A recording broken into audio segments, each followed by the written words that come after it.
My wife and I got these stools, kind of a yard sale deal. So what I'm going to be doing is replacing the stool seats. Um, I had originally planned on painting it too, but after I got it kind of cleaned up and oiled up, I liked the way these looked. So here I got some lumber I milled up. Um, and what I'm doing is I like the size of the seats that are on there. So I'm kind of just tracing those out on these boards. These boards are not glued or fastened together anyway. I'm just getting an idea what size I need so I can trim them up, um, and then I'll glue them together. So got the circle drawn and now trimming those boards to length.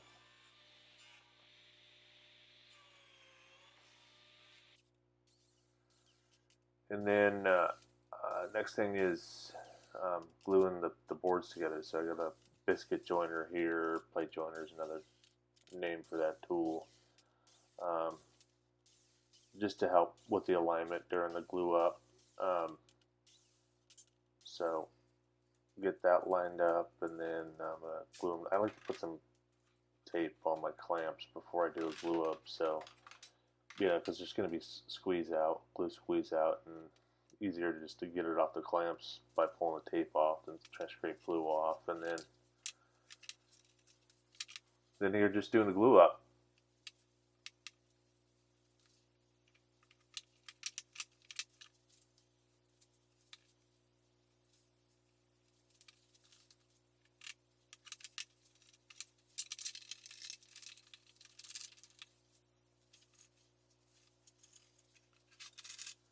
And here is the next day,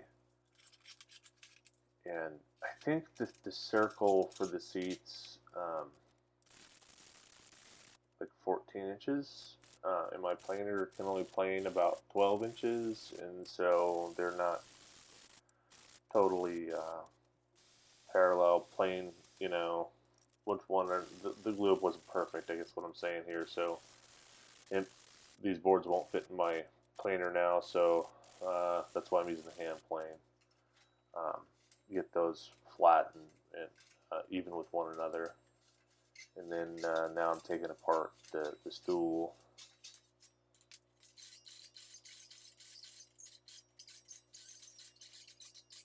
It's like an Acme thread on the lower raises and lowers the stool, and I took it apart for a couple reasons. One, I thought it'd be easier to work with them, and two, I wanted to. It's kind of rusty, so I wanted to clean it up. And like I said, I thought I was gonna paint these. I was thinking like a brown color, but um, anyway. So what I'm doing now is finding the center of the old seat.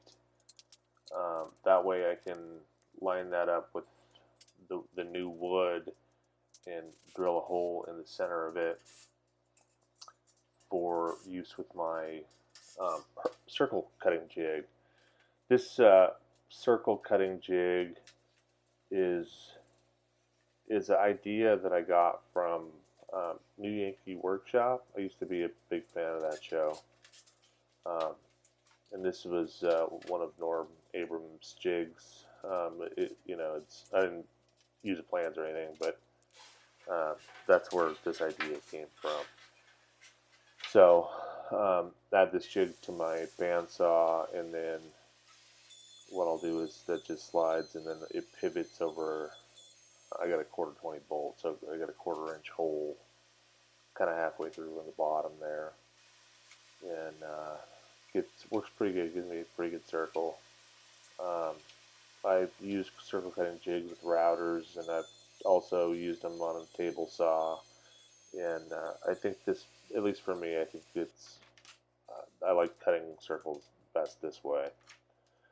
And then next thing I do, I'm gonna use a round over bit in my router. That's, you can see the round over bit sticking out of the router table there, on which is part built into my table saw.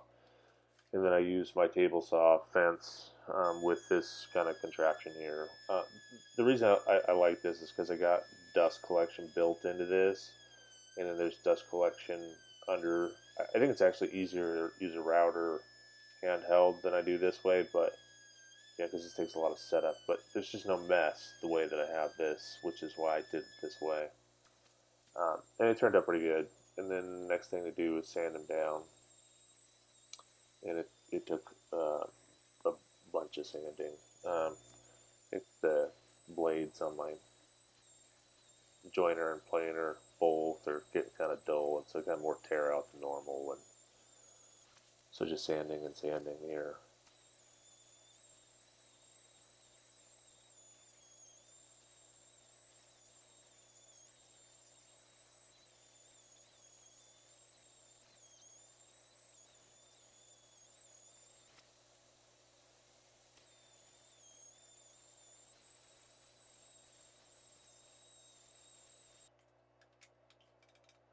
Then the next thing is to put some finish on the seats. So this is a wipe-on poly. It's a satin wipe-on poly, and my battery died during that, so which is why.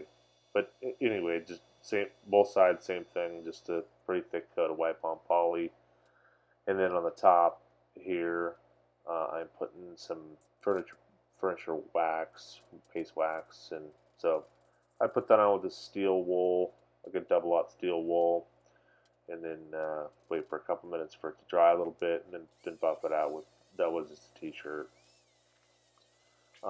Once I got that done, next thing for me to do, or the next thing I chose to do, was wire wheel the seats, and I was kind of after I got this part done. I was kind of talking to my wife about what color to make these, and we both kind of liked the way that it looked. There's a couple of colors of paint that kind of you can see after I wire wheeled it, and so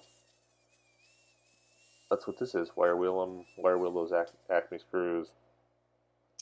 This is this seat part, but I did the same thing to the bases of those, and then the wire brush on the grinder was a little too big for the screws, so I came back with the one that I got for my drill motor. And then they're all wire wheeled up, and so then now I'm just taking some, I think it's Danish oil, and wiping it down just to preserve it a little bit the way that it is. Probably didn't need to do that. But it doesn't take very long to do that sort of thing. And then I was missing some of these little plastic feet on the stools. So what I ended up doing was I got a 3D printer. I just printed new ones and super glued them in. And so some of them were missing. I ended up popping out all of them and just putting all new ones in that I printed off. And then I'm using combination square just to kind of get the distance equal all the way around these stool bases, and screwing it down. Same thing, both. And I use the same process for both stools, and then assembly here. I have this. I think it's made by PB Blaster. It's called Dry Lube, which I actually bought for my RV. But once I get that cleaned up, put a little dry lube on there, and then assemble them. And then this is it. This is the final product. Thanks for watching, and don't forget to hit the subscribe button. Thanks.